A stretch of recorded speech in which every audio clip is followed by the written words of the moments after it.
43 సంవత్సరాల చరిత్ర కలిగిన టీడీపీ పార్టీలో తాను ఉండడం అదృష్టంగా భావిస్తున్నట్టు చెప్పారు కేంద్ర మంత్రి పెమ్మసాని చంద్రశేఖర్. దేశ చరిత్రలోనే అమరావతిని చిరస్థాయిగా నిలుపుతామన్నారు ఎమ్మెల్యేలు ధూళిపాల నరేంద్ర, శ్రవణ్ కుమార్. టీడీపీ కేంద్ర కార్యాలయంలో జరిగిన పార్టీ ఆవిర్భావ దినోత్సవ వేడుకల్లో వారు పాల్గొన్నారు. మరిన్ని వివరాలు మా ప్రతినిధి శివ అందిస్తారు. తెలుగుదేశం పార్టీ 42 సంవత్సరాలు 3 సంవత్సరాలు అడుగు పెడుతుంది. ప్రస్తుతం సీనియర్ శాసనసభ్యుడు ధూళిపాల నరేంద్ర మనతో ఉన్నారు. సార్, దాదాపుగా ఈ 43 సంవత్సరాల చరిత్రలో ఎటువంటి కష్ట నష్టాలను ఎదురు చూశారు? 43 సంవత్సరాల సుదీర్ఘ ప్రయాణంలో ఎన్టీ రామారావు గారు తెలుగుదేశం పార్టీ పెట్టిన తర్వాత ఎంతోమంది యువతరానికి, అణగారిన వర్గాల ప్రజలకి రాజకీయపరమైన అవకాశాలు ఇవ్వడం జరిగింది. ఎంతోమంది ఆ కులాల్లో అణగారిన వర్గాల ప్రజలు ఎవరైతే ఉన్నారో వాళ్ళందరూ కూడా ఇవాళ ఏ పార్టీలో ఉన్నా కూడా ఎంతోమంది నాయకులుగా తయారు చేసిన పార్టీ తెలుగుదేశం పార్టీ. బలహీన వర్గాలకు ప్రాధాన్యత ఇచ్చింది. ఇవాళ కూడా తెలుగుదేశం పార్టీ ఎన్నో ఒడిదుడుకులు ఎదుర్కొన్నా కూడా బలమైన పునాది తెలుగుదేశం పార్టీకి బలహీన వర్గాల ప్రజలే.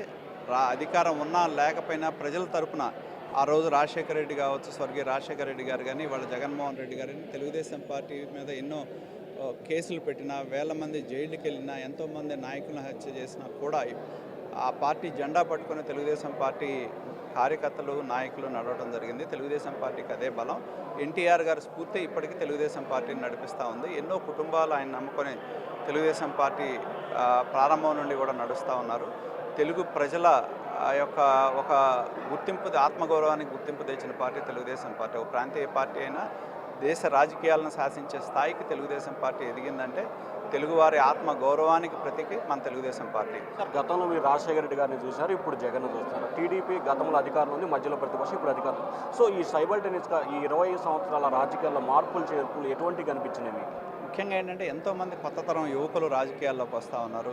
సైద్ధాంతికంగా వాళ్ళు ఎంతోమంది యువకులు తెలుగుదేశం పార్టీని నమ్ముకొని ముందుకు నడవడం జరిగింది. ఎందుకంటే ఎంతోమంది కేసులు పెట్టిన ఆ కుటుంబాలు ఇప్పటికీ తెలుగుదేశం పార్టీకి నమ్ముకొని ఉన్న కుటుంబాలు ఉన్నాయి. ప్రాణాలు కోల్పోయిన కుటుంబాలు ఉన్నాయి. పరిటాల రవి గారు లాంటి వారు హత్యకు గాయపడటం మనం చూసాం. ఎన్నో రకాలైన అరాచకాలు, దురాఘాతాలు, ప్రాణాలు కోల్పోయి నిన్న మొన్న మనం చూసాం. చంద్రయ్య అనే వ్యక్తి చంపుతున్నా కూడా నా పార్టీ తెలుగుదేశం పార్టీ అని చెప్పిన అటువంటి ఎంతోమంది కార్యకర్తలు ఉన్న పార్టీ తెలుగుదేశం పార్టీ. అదే తెలుగుదేశం పార్టీకి బలం. మీరు చెప్పండి. సో ఈ సుదీర్ఘ ప్రయాణంలో ఇటువంటి ఒడిదుడుకులు చూశారు. ముఖ్యంగా తెలుగుదేశం పార్టీ నేతృత్వంలోనే మరొక రాజధాని ప్రాంతం ఏర్పడబోతుంది కదా. తెలుగుదేశం పార్టీ ఆంధ్రుల ఆత్మగౌరవం కోసం ఏర్పాటు చేయబడిన పార్టీ. స్థాపించిన దగ్గర నుంచి అరుణత కాలంలోనే, కొద్ది కాలంలోనే ఒడిదుడుకులు ఎదుర్కొంది. నందమూరి తారక రామారావు గారు 9 నెలల్లో ముఖ్యమంత్రి అయిన తర్వాత ఒడిదుడుకులు ఎదుర్కొంది. తిరిగి ప్రజలందరూ సమాయత్తమై పోరాటం చేసి మళ్ళీ తిరిగి ఆయన ముఖ్యమంత్రి చేశారు. అదేవిధంగా అనేక సంక్షోభాలు వచ్చినాయి. ప్రతి సంక్షోభాన్ని కూడా ఒక మెట్టుగా భావించి బలంగా ఇంకా తయారయ్యి పునాది బలంగా పడుతూ ముందుకెళ్తా ఉంది. రాజశేఖర రెడ్డి గారు ముఖ్యమంత్రిగా ఉన్నప్పుడు అనేక మంది నాయకులు చనిపోయారు. జగన్మోహన్ రెడ్డి గారు ఉన్నప్పుడు చాలామంది కార్యకర్తలు, నాయకులు చనిపోవడం జరిగింది. అది వ్యవస్థ ద్వారా చంపబడ్డారు. అయినా కూడా తిరిగి మళ్ళా దిగునీకృత ఉత్సాహంతో ముందుకెళ్తా ఉంది. అన్ని అడగారిన వర్గాలందరూ కూడా తెలుగుదేశాన్ని ఒక అండగా భావించి ఆ జెండాని భుజాన్ని వేసుకుని ముందుకెళ్తా ఉన్నారు. కాబట్టి తెలుగుదేశం పార్టీ కార్యకర్తల పార్టీ. తదనుగుణంగా తీర్చిదిద్దుతుంది చంద్రబాబు నాయుడు గారు.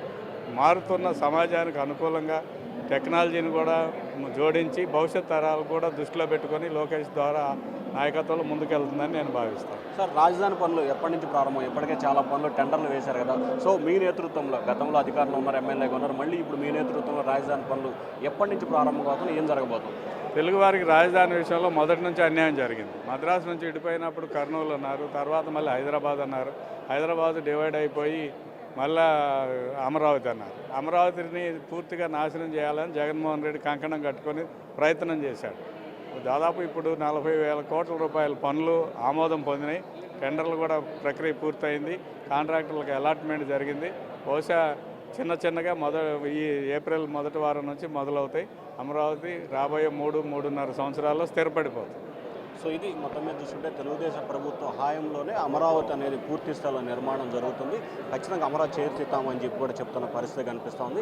అలాగే ప్రధానంగా చూసుకుంటే రాజధానికి సంబంధించి అన్ని రకాల పనులు తెలుగుదేశం ప్రభుత్వ హయాంలోనే కొనసాగుతున్నాయని చెప్పి కూడా చెప్తున్నారు. అలాగే మిగతాకి సంబంధించి కూడా కేంద్ర మంత్రులు అలాగే మిగతా చాలామంది నేతలు వచ్చిన పరిస్థితి కనిపిస్తూ ఉంది. తెలుగుదేశం పార్టీ కార్యాలయం పూర్తి స్థాయిలో కోలాహలంగా మారిన నేపథ్యంలో ప్రస్తుతం కేంద్ర మంత్రి పెమ్మసాని చంద్రశేఖర్ గారు ఉన్నారు. సో ఆయనతో కూడా మాట్లాడే ప్రయత్నం చేద్దాం. సార్ చెప్పండి సార్, తెలుగుదేశం పార్టీ ఆవిర్భావ దిన సందర్భంగా ఎట్లా ఫీల్ అవుతుంది? ఎట్లా ఏముందమ్మా, అసలే తెలుగు జాతి ఈరోజు ప్రపంచం అంతా తెలుగు భాష కానీ తెలుగు సంస్కృతి కానీ తెలుగు వైభవం కానీ ప్రపంచం అంతా విరజిల్లుతూ ఉంది అంటే అది కేవలం అన్న నందమూరి తారక రామారావు గారు అదేవిధంగా నారా చంద్రబాబు నాయుడు గారి పుణ్యమే. కొన్ని దశాబ్దాలుగా పెండింగ్లో ఉన్న చాలా సమస్యలు మీ నేతృత్వంలో గుంటూరు పార్లమెంట్లో జరుగుతున్నాయి. సో దీన్ని ఏ రకంగా తీసుకుంటారు? అది కూడా టీడీపీ ప్రభుత్వ హయాం. ఇది మొట్టమొదటిగా ఏం జరుగుతుందంటే నాకు జన్మభూమికి రుణం తీర్చుకునే అవకాశం వచ్చింది. అదేవిధంగా 30-40 సంవత్సరాల నుంచి పెండింగ్ ఉన్నాయి. నేను ఇంటర్మీడియట్ చదువుకున్నప్పుడు గుంటూరు ఎలా ఉందో ఇది ఈరోజు కూడా అలానే ఉంది. మరి ఇక్కడ చదువుకొని పుట్టి పెరిగినప్పుడు అవకాశం వచ్చినప్పుడు చేయాల్సిన బాధ్యత ప్రజలు నమ్మి అత్యంత మెజారిటీ ఇచ్చారు. కాబట్టి ఇదే కాదు గుంటూరు చుట్టుపక్కల కానీ ఆంధ్ర రాష్ట్రంలో కానీ నాకు ఎంత అవకాశం ఉంటే అంత చేసుకుంటూ వెళ్తూ ఉంటాం వచ్చే 5 సంవత్సరాల్లో. ఇంకా ఎటువంటి ఇప్పటికే ఫ్లైఓవర్ కానీ బ్రిడ్జి కానీ ఆర్యూబిట్ కానీ ఇంకా ఎటువంటి ప్రణాళికలు చేయబోతున్నాం? ముఖ్యంగా నిరుద్యోగులకు సంబంధించి ఎటువంటి ప్రణాళికలు చేయబోతున్నాం? నేను ఏది చేయకముందు చెప్పను, చేశాక చెప్తా అన్నీ 1 by 1. సో ఇది మొత్తం మీద చూసుకుంటే తెలుగుదేశం ప్రభుత్వ హయాంలో గతానికి భిన్నంగా కూడా టీడీపీ నేతృత్వంలో అభివృద్ధి సంక్షేమం కొనసాగుతోంది. గతానికి భిన్నంగా గుంటూరు నగరంతో పాటు రాష్ట్ర వ్యాప్తంగా అభివృద్ధి దిశగా పయనిస్తుందని చెప్పి కూడా కేంద్ర మంత్రి చంద్రశేఖర్ అంటున్నారు. Vote studio.